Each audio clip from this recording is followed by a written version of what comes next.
Politics without the soap opera, with unfiltered constitutional conservative truth. The Conservative Review with Daniel Horowitz. And welcome back, fellow patriots, taxpayers, and good all-around loving Americans who actually love and care about your communities and don't want them insidiously transformed by our political and cultural elites. Welcome to the Conservative Review podcast, the one and only independent conservative news and views venue, increasingly only independent conservative news and views venue that actually focuses on the key issues that matter in your lives. And that's what we're going to talk about today. I'm still a little bit off recovering from that crazy kidney stone, really more specifically, those narcotics. Oh my gosh, I cannot imagine how people are hooked on them long term, but I could just tell you, it's still destroying half my system. I still look like garbage, got bloodshot eyes and everything, but certainly glad to be here back with you today. Full service video and audio, so you could subscribe both at iTunes or to our YouTube page at CR. Certainly we have continued our written content. My colleagues at Conservative Review, while I was gone, our print stuff, which is important as well. And, on the one hand, I could just basically go home for 3 weeks, be sick for 3 weeks, and nothing will change. It's going to be impeachment all day, all the time, the same way it was Mueller all day, all the time for a year and a half in the first half of Trump's first term, where Republicans controlled all three branches of government, yet Democrats won on every political issue, and then ultimately won the midterm elections.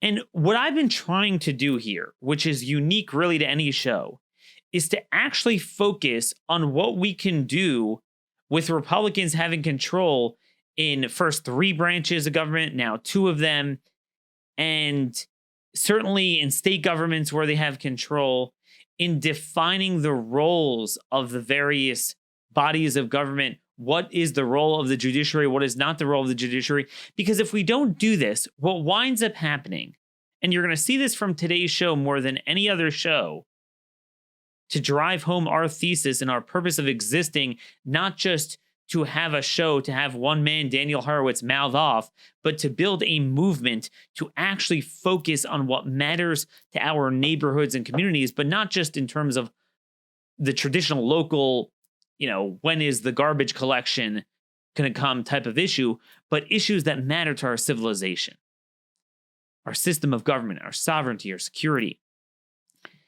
And yesterday we really spoke a lot about crime, but I want to piggyback off what we ended off with, how popular the issue of going after sanctuary cities is, how even illegal aliens oppose this notion of harboring criminal illegal aliens in their communities, and the missed opportunity that I believe Republicans are on track for in the Senate if they don't change course.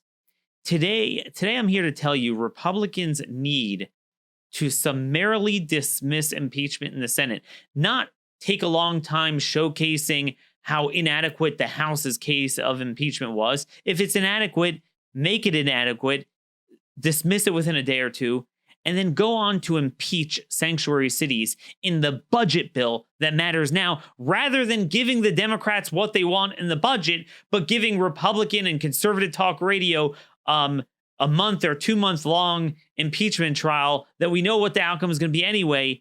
And meanwhile, the Democrats continue to win on the civilization issues. And I want to bring that out in a very vivid way today. A lot of you often ask me, what is it we can do? You gave over the case very well. What is wrong with our country? What's wrong with the courts? What's wrong with our state governments? What's wrong with the Republican Party? How it has failed to be a bulwark against this globalist political cultural elite that really is out of touch, really, with all Americans, not just conservatives. What is it we can do? And I have something very specific I really want to focus on like a laser beam in the coming days and weeks that is extremely local, that cuts to the core of what affects this communal neighborhood transformation, city transformation, county transformation that we talk about in the show all the time.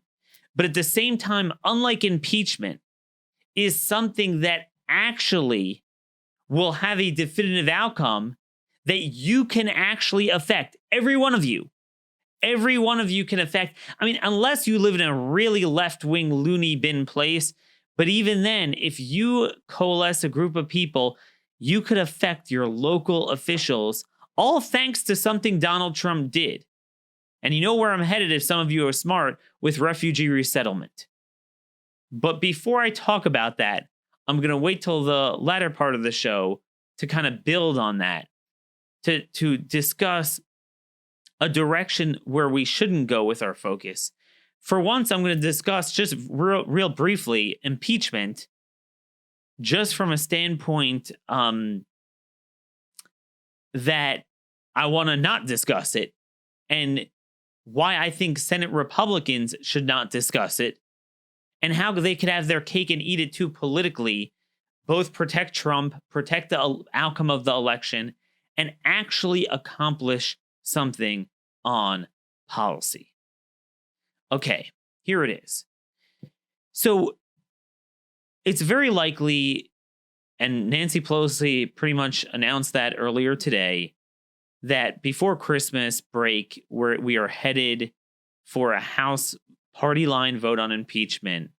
They have a majority. They might lose a handful of Democrats in vulnerable districts, but they're going to have an exclusively party line vote to impeach the president. Now, a lot of people don't understand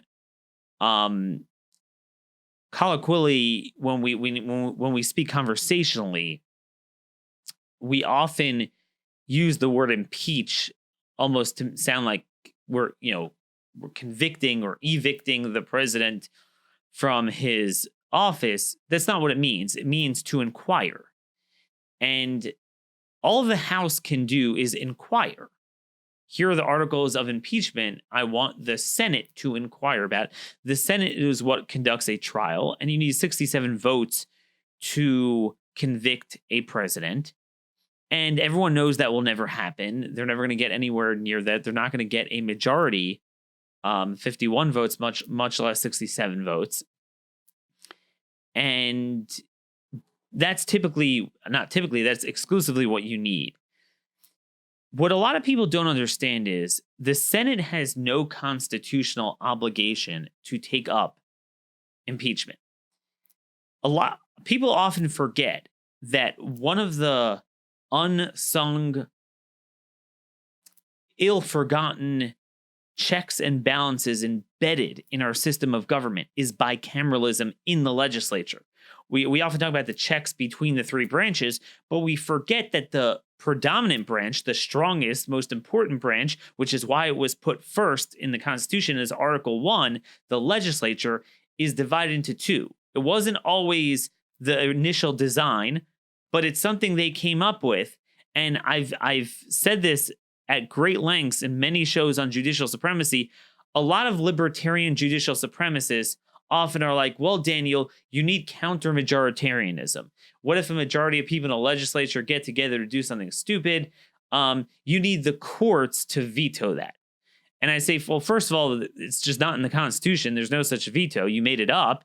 You might want it to be true. But second of all, what they forget is that in addition to, first of all, you need the president's signature, which is a totally separate branch of government in order to enact something.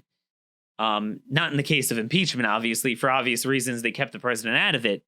But for typical legislation, you have the House and you have the Senate. They're structured very differently. They're elected differently. And under the original constitutional design, remember, they were completely different before the 17th Amendment, because it was essentially the states, not the people directly, the states through the state legislators electing the senators, whereas the people directly elected the House. So you have one legislative branch that's really two heads that are often at opposing forces with each other. I cannot tell you how many times, even when the same party controls both branches, there are numerous pieces of legislation that overwhelmingly pass one, but are overwhelmingly ignored or defeated in the other branch. Even in this era of partisan party divide, sometimes the same party, you get very different results. And that was by design.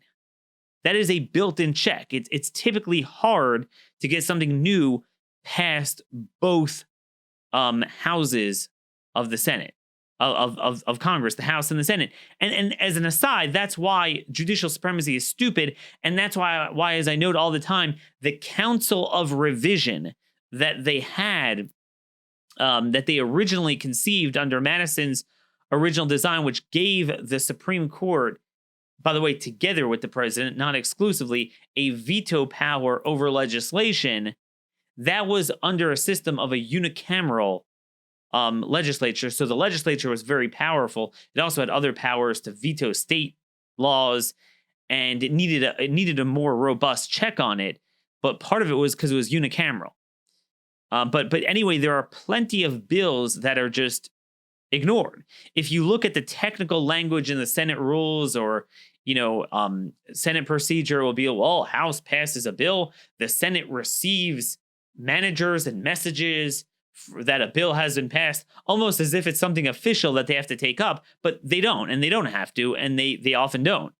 And a lot of times it's not just because of, the same party that controls the House might control the Senate, albeit they don't have 60 votes to overcome a filibuster. Sometimes it's even without the filibuster, even if there's, enough to overcome it.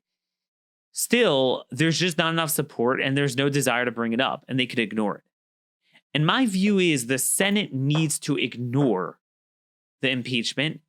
Now, some want to suggest, and I don't have time to get into the debate, that yes, you're right, Daniel, constitutionally, they could do that, but Senate standing rules require a specific process to have some sort of a trial.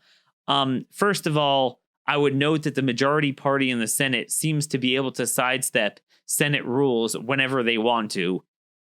So, give me a break. But number two is, so if you don't completely ignore it, it's kind of semantics. My point is they should dismiss it on a motion to dismiss, because like any trial, you could engage in an elongated inquiry, or you could have just dismiss it. The judge could dismiss it. So in this case, make 100 senators the judge. We know it's going to be party line anyway, and dismiss it.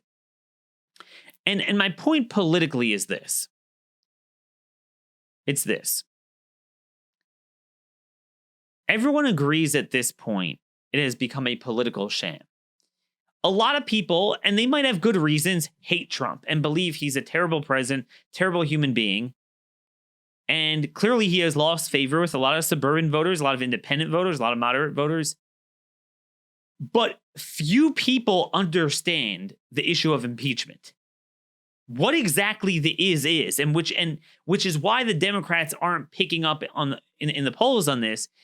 It's not necessarily even that they might even be wrong. I mean, I think everyone in this audience believes they're wrong.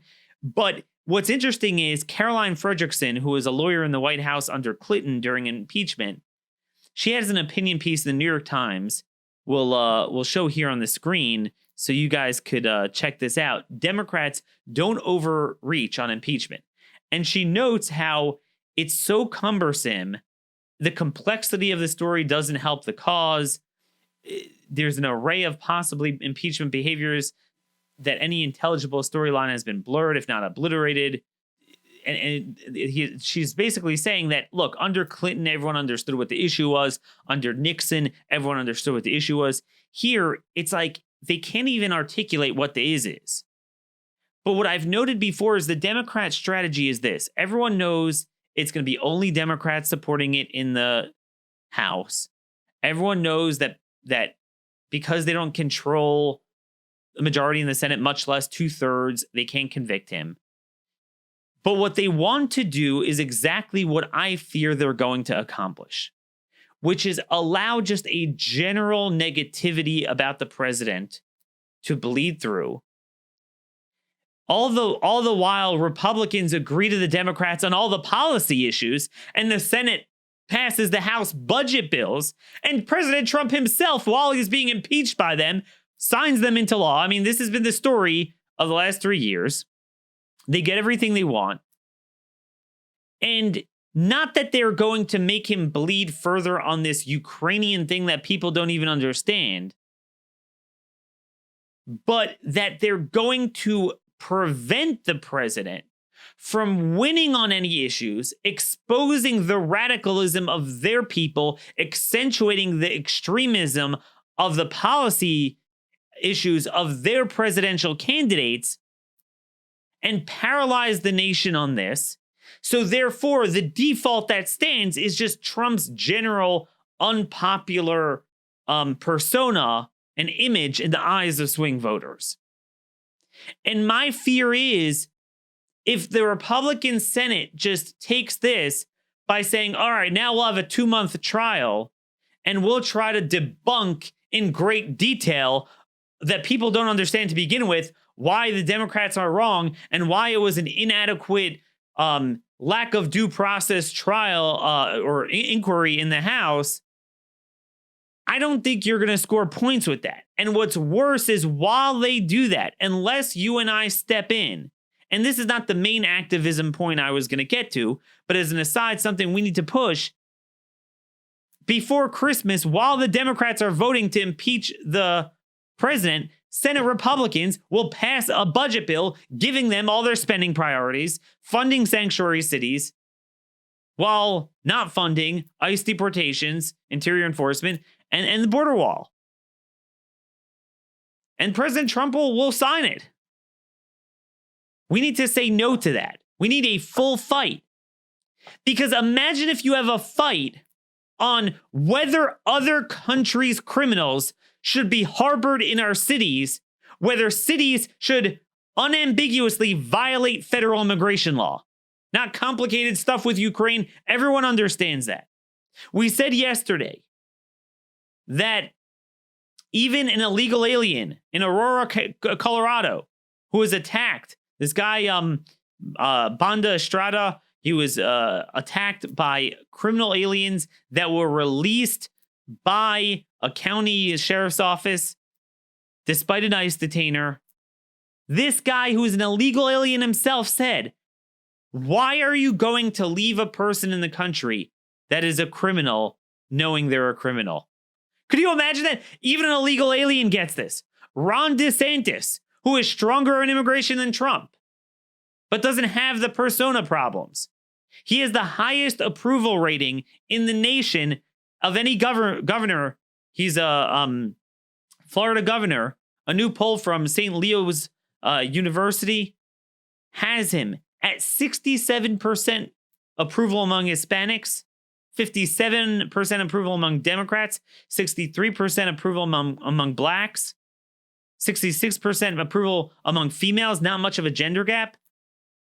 He's certainly loved by seniors, but has 66% approval even among the youth 18 to 35. That's unheard of for a Republican. Because he has harnessed winning issues on immigration. He has harnessed the sanctuary issue, which is the slam dunk issue of our time. Republicans need to summarily dismiss this and impeach sanctuary cities, hold endless hearings throughout December and January with hundreds of angel families who have had their loved ones killed in ways that are 100% preventable because they were repeat offender criminal aliens, foreign repeat offenders that should have been out of the country, and then hold a series of votes on anti-sanctuary legislation, and then refuse to fund a bill or at least force votes on a funding bill that funds border security, but defunds the cities that are doing this, and then make the House respond to them rather than somehow they have to respond to the House's impeachment stuff. The Republican argument on impeachment is what? It's essentially this. This is the flimsiest, narrowest impeachment we've ever had. It's even if you believe fundamentally that such negotiations with a foreign leader would be an impeachable offense, we don't have any firsthand witnesses alleging this. It's all hearsay. And you've already concluded your inquiry without getting those people. We haven't had anyone come and confront the president in an accusatory way. So fine. So make this case in one day in the Senate, have speeches on it, and hold a vote to dismiss. Democrats will say you can't do it, and Republicans will, and done. That's going to be the end result anyway. And then, oh, we can't do this. Then go on to have a national budget fight, and I don't care if it leads to a shutdown. Because if you have a shutdown over impeachment, how do you explain it to the American people? Well, Ukraine ambassador, this, that. But with impeachment, it's very simple. An illegal alien understood it. Why are you leaving other countries' criminals in this country? And how are local communities able to thwart federal law? Everyone understands that. This is an issue Democrats are terrified of if Republicans would actually press them on it. This is what I just don't understand why they won't do. My fear is they're going to do the opposite. Mitch McConnell already promised we're going to have a full, fair trial with transparency and due process. And then in the meantime, I guarantee you they'll give the Democrats an omnibus bill. They'll give them what they want on policy. It makes no sense. The only thing it benefits is these stupid colleagues of mine that love their hot takes on impeachment. So now it's going to be even more fun because now you'll have Republicans controlling the process on the Senate side. Oh, Schiff said this and Nadler did that, and no one understands it. The same reason no one understands it, the Democrats doing it, they're not going to understand the Republicans debunking of it either.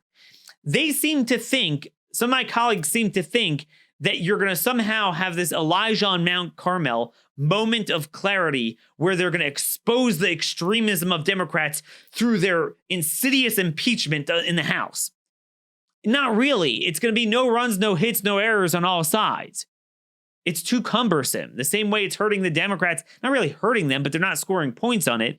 You're not going to score points on like counterattacking them on impeachment. You counterattack them on sanctuary cities. That is an issue, believe me, that you could have an Elijah on Mount Carmel moment. If you had the border wall has already become too political and associated with Trump. That's what the shutdown was over last year, Christmas. But if you had a shutdown fight over sanctuary cities, over other countries' rapists and criminals, if you just took the stories we have published at Conservative Review the last half a year, there's endless fodder, and there's endless other cases where they come from. There's endless victims. And it cuts to the core of the rule of law, how a local community could say, I'm not going to follow federal immigration law, which is national, international by nature. That is what needs to be done on impeachment. I'm not saying to back down on it. I'm saying summarily dismiss it in the Senate. See, one of the areas I disagree with some of my colleagues on is that a lot of them are trying to invoke due process, like as if this is a legal thing where you need a trial. Oh, the Democrats are doing things behind closed doors. They're not according the president due process. They're not, allowing him to be confronted by his accusers. And I don't disagree, but at the same time, Republicans say this is all political. They're right. Impeachment is political. If we're legal, you would have a legal process. It's not. It's a political process. Now, yes, to be fair, the assumption was it wasn't going to be over political issues. It was going to be high crimes and misdemeanors. But at the end of the day, they gave a process that it's Congress going after the president. Now, they purposely set a high threshold of 67 votes in the Senate, which were never achieved yet. But yes, exactly. The Democrats hate Trump. It has nothing to do with any specific issue. They're throwing a bunch of things up against the wall to get them to stick. And that is their prerogative. You're right. You have a majority in the House. You don't have to have due process. You have the votes. Fine. Guess what? Garbage in, garbage out. Article 1, Section 2 says the House of Representatives shall have the sole power over impeachment. Article 1, Section 3 says the Senate shall have the sole power over trying impeachment. So part of that sole power is the prerogative not to try or to summarily dismiss it.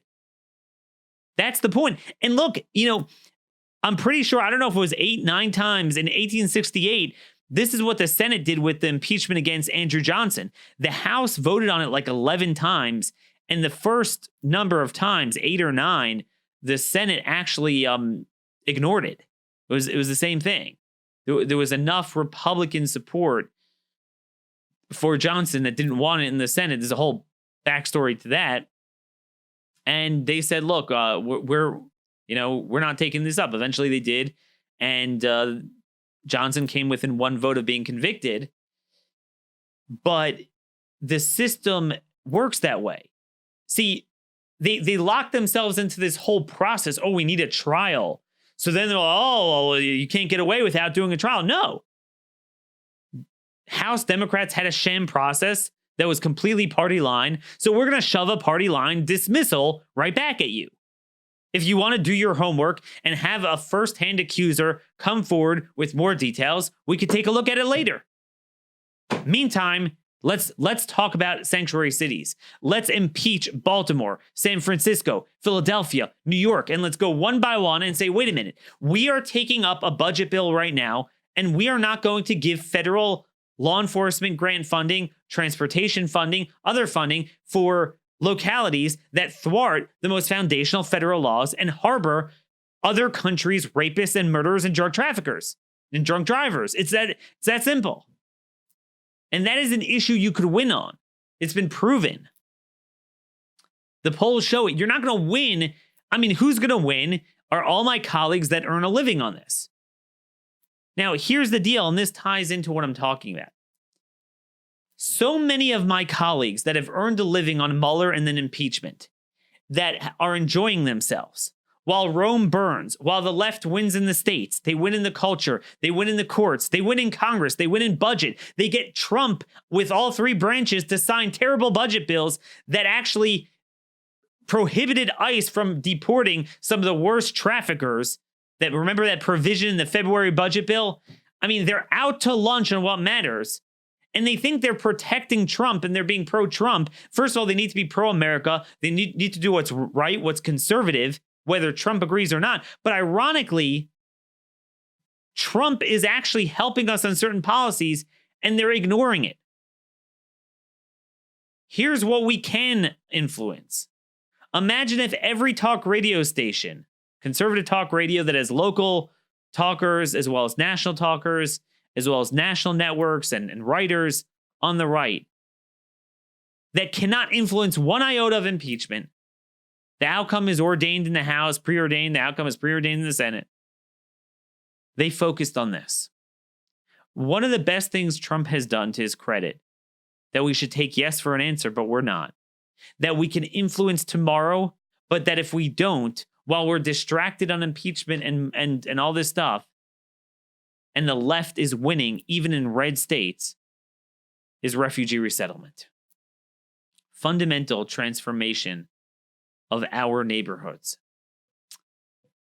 With all of the social and fiscal problems that you have in these third world countries being brought in carte blanche, transforming places like Amarillo, Texas, like Portland, Maine, all sorts of areas in greater Minneapolis, but also places in Omaha, Nebraska, where you now have Congolese and Sudanese gangs and drug trafficking. Places in North Dakota, all over, almost all 50 states. 67 languages being spoken in Portland, Maine schools, more languages than being spoken in New York City. The cultural, fiscal burden on these localities. Refugee resettlement.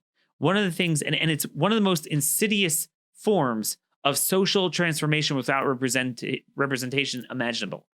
The UN works with State Department bureaucrats to work with 9 VOLAGs. These are the 9 private contractors that are parasitic organizations that get 100% of their revenue from government to, against the will of the people, transform their communities. It's the Lutheran charities, Catholic charities, Hebrew Immigrant Aid Society, to name a few of them.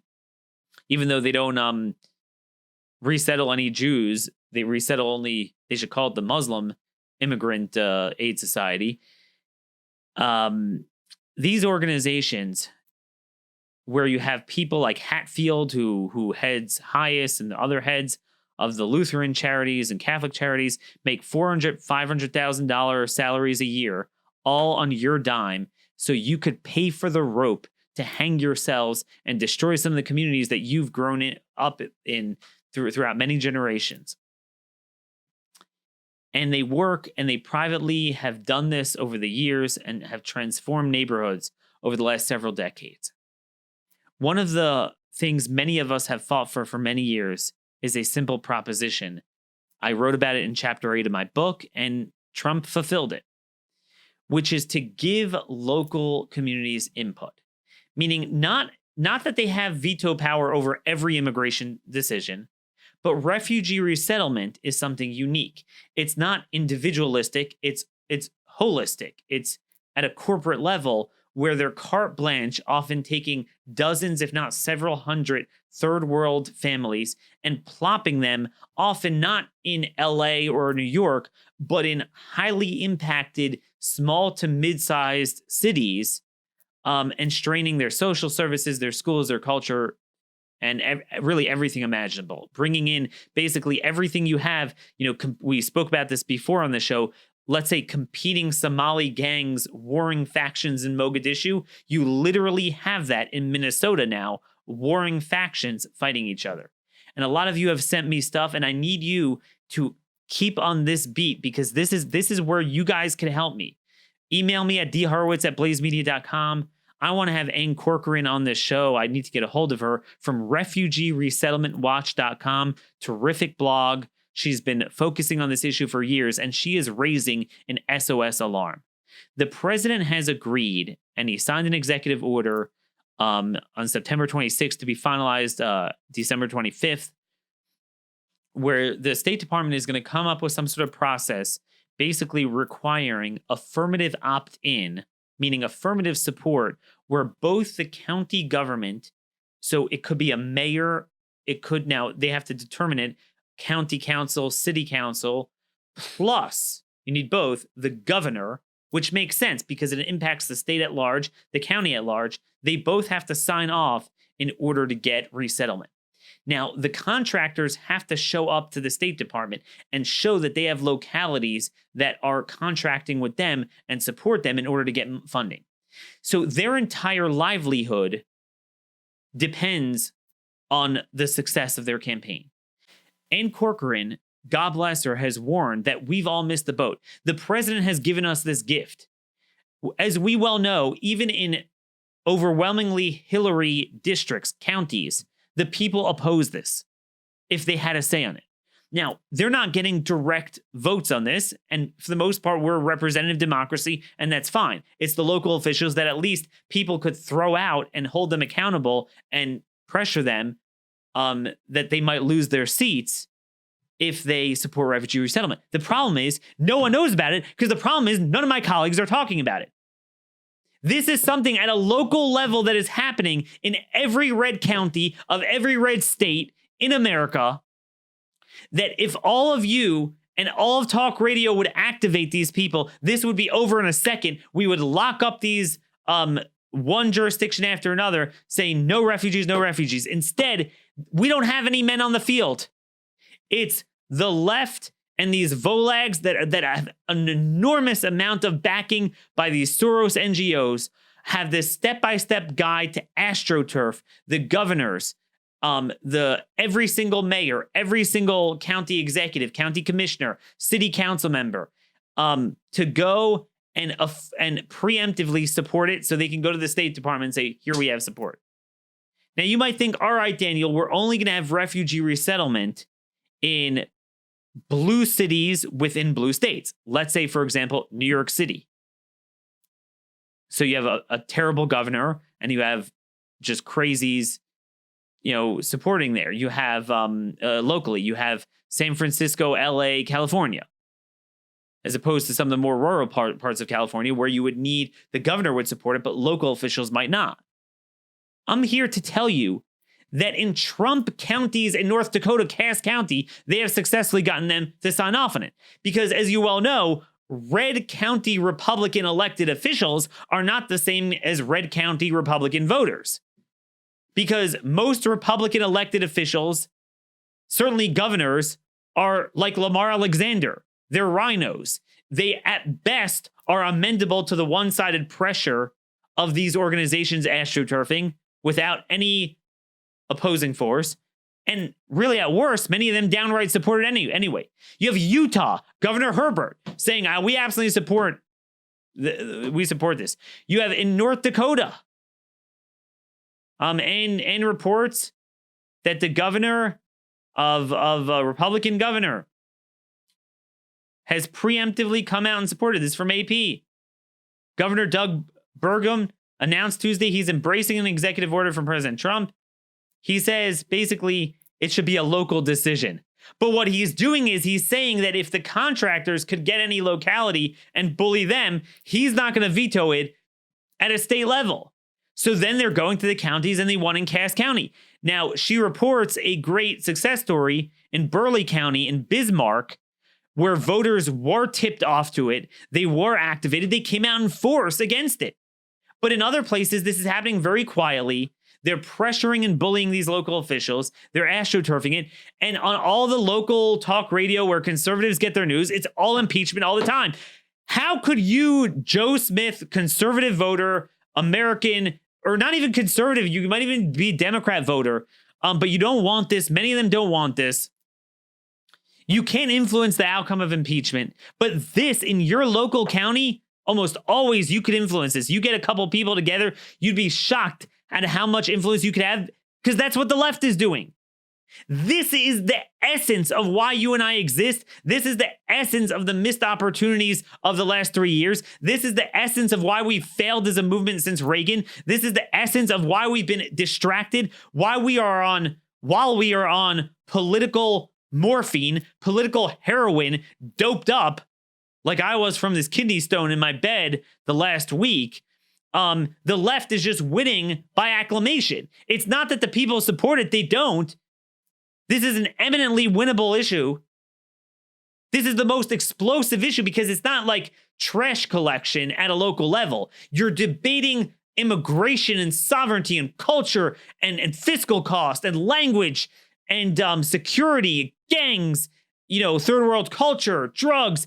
At a local level, it brings it all together, but at a local level where you could really have your influence, where you really know this neighborhood's going to get transformed, this area, it brings out a lot of passion. It's really good representative government at its heart, and Trump did it for us. Take yes for an answer. Stop only focusing on impeachment. This is the single most important issue that everyone in this country could easily impact. But I'm just telling you, like the Oklahoma governor, we talked about him, Stitt, Kevin Stitt, is horrible on crime and a lot of issues. Every single county was voted for Trump, right? So we should theoretically be able to lock up every single county from resettlement. They're working it. I mean, Texas County, Oklahoma, and the Oklahoma Panhandle. I don't know, what did it vote for Trump like by a margin of 60 points or something? It has the highest percentage of not Middle Eastern refugees, but the Office of Refugee Resettlement, the UACs, the Central American self-trafficked MS-13 punk teens, than anywhere. We spoke about this a lot last week with the social transformation in our rural communities of illegal aliens. But it's the same thing with refugee resettlement, and through the UAC program, the two kind of merge. It's illegal immigrant chain migration through refugee resettlement. It's an article from, it's called the74million.org. Schools in Portland, Maine open their arms to refugees, but academic progress remains elusive. Now an immigrant superintendent is pushing for change. When Taejong remembers that Portland, Maine was like 40 years ago, he doesn't mince words. If someone didn't call me a racist racial epithet, said Chung, who emigrated from South Korea in 1976, I was like, what happened? Was there some kind of diversity training today? I mean, this is from their perspective. But they point out that today, Portland's 6,800 students speak. 6,800 students. So we're not speaking about 300,000 students. We're not speaking about New York City. 6,800 students speak 67 different languages. Almost half are non-white. Of course, that's really important. Right? We don't have a racial agenda. They're the ones that seem to have this racial agenda. Of course, refugees always have to be of a certain ilk. I never understood that. The percentage of students learning English is nearly twice that of New York City students. Roughly 5% of the students are homeless, nearly 5 times the statewide average. The district employs 12 full or part-time interpreters, a slew of nonprofit organizations like the Welcoming the Stranger and the Immigrant Legal Advocacy Project offer support to immigrant communities. And basically a city of just 6,700 people, 67,000 people, is full of social transformation. Now, Portland, Maine is kind of liberal, especially now. But folks, this is happening and it's going to happen in Ohio, has a Republican governor. He's open to it. North Dakota, Nebraska, all of these states have a bunch of Teletubby Republican politicians. If you guys in this audience don't send this show to 50 other people, and we're going to have more shows on this, then, we're going to lose this issue under Trump. And part of the problem is, in some ways, Trump did this too good. See, I've debated this with friends over the years. The other way of doing this is an opt-out. So all things equal, you could have resettlement unless counties come to oppose it. Now, you would say Trump did the better thing. The default is there's no resettlement unless you affirmatively are able to opt in and have a vote of support. But part of the problem is the other side is activated. They're completely lit because Trump is president. Remember when Obama was president, we were able to get people on this refugee resettlement issue. Now, well, Trump's president, it's all solved. Everything's good. I don't see any refugee resettlement. Impeachment, Mueller. Daniel, did you watch people come to me, at services on Saturday, like, hey, do you see that in the Judiciary Committee? Do you watch the hearings? Dude, even in blue states, but certainly in the red states and red counties, where we're losing, actually, you could go and influence this. This is going to affect you more than anything. And you could build this precedent for the future. We do not have refugee resettlement here. So even this is an enduring change beyond Trump, because at a macro level, Trump has reduced the refugee intake. So we're not going to have that many. But this forces an enduring change for the future. Now, future presidents could undo the executive order, but it starts already in a local precedent and it gets the people involved. But there's only one side involved. The left could win 50-year cultural battles overnight without firing a shot right now in red areas because our people are doped up on political morphine about impeachment. A little bit of diversifying our focus to the issues that matter will go a long way. I have so much more to say on this. And again, I encourage you to go to refugeeresettlementwatch.org. It's a terrific blog site that Ann Corcoran, who's an expert on refugee resettlement, has focused like a laser beam on this issue for at least a decade that I know of. I need to make this a regular reading. Terrific website. I'm going to try to get her on the show. But what I need you guys to do is email me anytime at dhorowitz@blazemedia.com. You know where to go. It's easy to Google it. I don't need to sit and create a step-by-step like these organizations. You're smart enough. If you have a mayor, or if you're governed by a county commission, county council, and a governor as well, but certainly very impactful at a local level, get yourself and some of your neighbors and friends and family members living in that area.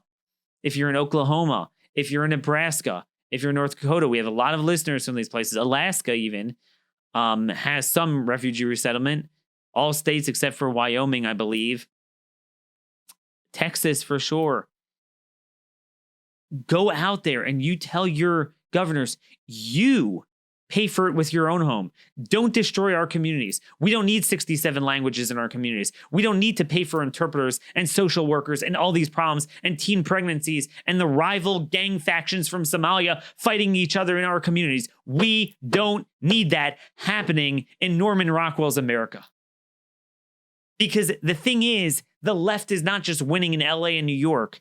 They're winning in every single one of those 3,200 or so counties and jurisdictions in this country. There is not a single county, whereas the right has ceded half of America to the left. Oh, we can't win there. The left is playing as we speak on this and other issues in all 3,200 counties that Trump carried by 60, 70 points. And they're being successful to a large degree, peeling off many of them, because even in the most conservative counties, we have loser, perfidious Republicans that are elected. You need to be in their face. If you can't elect normal ones, at least scare them off supporting refugee resettlement. Ask for an affirmative rejection of any of this stuff. But the best thing is just to keep them from affirmatively supporting it, because if they don't support it, then these parasitic organizations, and remember, this is the ultimate conflict of interest. See, I have no stake other than the abstract principles of sovereignty, security, culture, society, to fight this. But whereas they are justifying their salaries based on taxpayer resettlement of these groups. It's an antiquated concept. Anyone who understands the geopolitical scene knows that refugee resettlement is an outdated model. It doesn't help them. It doesn't do good for anyone. All it does is line their pockets. No one would miss it.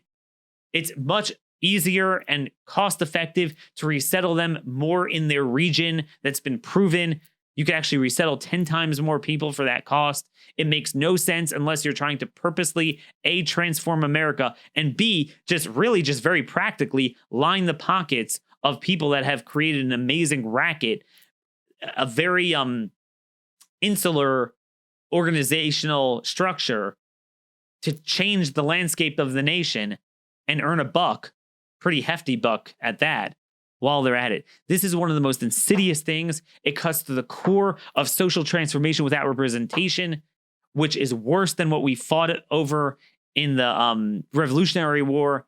But again, President Trump has given us that representation. Use it or lose it to the left. And I'd rather we use it than lose it. We are really going to dog this issue. Tomorrow, I hope to have Derek Maltz on to discuss the border, the cartels, the terrorism designation, and that does tie back into this issue as well. Send me your comments, concerns, and questions at dhorowitz@blazemedia.com. Like our videos at YouTube. Follow our written content, endless stream of written content at conservativereview.com. Till tomorrow, God bless you all, and thank you for listening.